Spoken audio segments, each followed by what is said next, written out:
Peter watched the clock. Tick-tock, tick-tock. School was so boring. He wished something exciting would happen. He looked at his friends, Lucy, Jack, and Anne. They looked bored too. "I wish we could go on an adventure," whispered Peter. Lucy sighed. "Me too. This school day feels like forever." Jack nodded. "I'm tired of learning about numbers and letters." Anne giggled. "I'd rather be climbing a tree or exploring a cave." The friends all stared out the window. They dreamed of faraway lands and exciting adventures. They wanted to be explorers, pirates, and detectives. Anything but bored students stuck in school. Just then, the bell rang.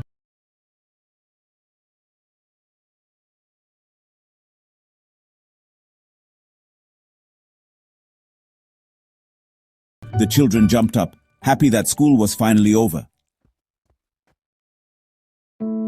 After school, Peter, Lucy, Jack, and Anne walked to Lucy's house. Her older brother Mike was home from high school. He was rummaging through the attic. "What are you doing?" asked Lucy.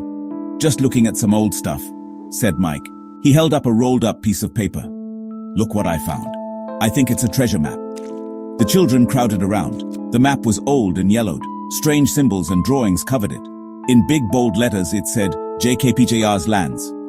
"Jkpjrs lands? What's that?" asked Jack. Mike shrugged.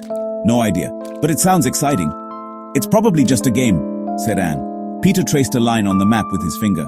"But what if it's real? What if there's real treasure?" The children looked at each other. Their eyes widened with excitement. Could this be the adventure they were waiting for?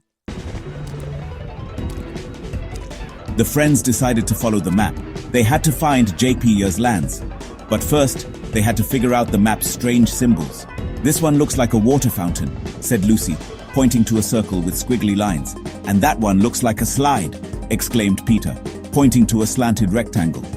"Maybe we have to go to those places," suggested Jack. The friends set off on their adventure. They tiptoed through the school hallways. They followed the map symbols, giggling and whispering excitedly.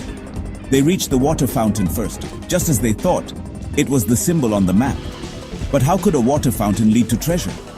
Peter, always curious, pressed the fountain button. Water sprayed out. The children shrieked with laughter as they got soaked. Suddenly, they heard footsteps.